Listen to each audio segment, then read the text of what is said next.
ध्यान श्लोका नंबर 7. पाराशर्यवचः सरोजममलम् पाराशर्यवचः सरोजममलम् गीतार्थगन्धोत्कटम्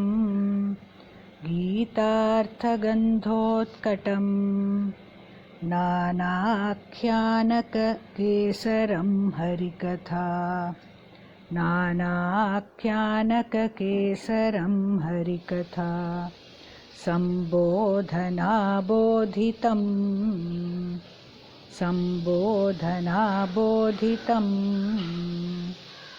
लोके सज्जनषट्पदैरहरहः लोके सज्जनषट्पदैरहरहः पेपीयमानं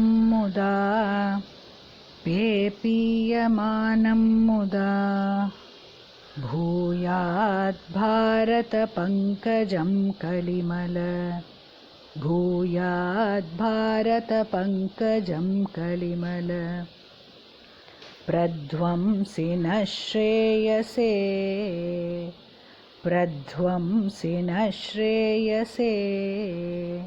Dhyana Shloka 7 meaning: may the spotless lotus of Mahabharata, which was created by the water of Parashara's son Vyasa's words, with many stories as stamens, which blossoms by discourses on Sri Hari's divine, which is read daily with pleasure in this world by individuals who are like honeybees seeking nectar from the fragrance of Bhagavad Gita. It serves to remove the sins in Kali Yuga and bestows goodness on us. And just a piece of information about Mahabharata. Now this shloka is like a namaskaram to Mahabharata itself. This Mahabharata was composed by Vyasa, and it's a scriptural literature. It's called Itihas, and it's a literature which is partially based on history. It has approximately 1 lakh verses.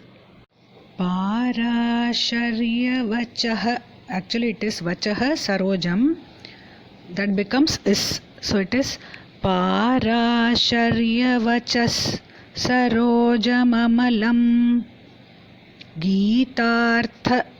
Tha is Mahaprana. Gandhotkatam Dha Mahaprana. Nanakyanaka Kha. Here it's half Kha actually, not full. So Nanakyanaka Kesaram Harikatha. Tha Mahaprana. Sambodhana Dha Mahaprana. Bodhitam Dha Mahaprana. Loke Sajjana, stress on the ja because it's like 1/2 and 1 full. So Sajjana Shatpadaihi, actually it is Shatpadaihi Aharaha. It becomes Shatpadairaharaha. It's challenging, but you'll get it.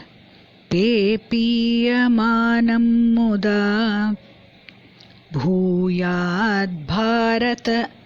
Bha in Bhuyad and Bharata. Both are Mahaprana. Pankajam Kalimala Pradvamsinah. Dha here Mahaprana but half. So Pradvamsinah Shreyase. The Visargam becomes Ish. Pradvamsinah Shreyase.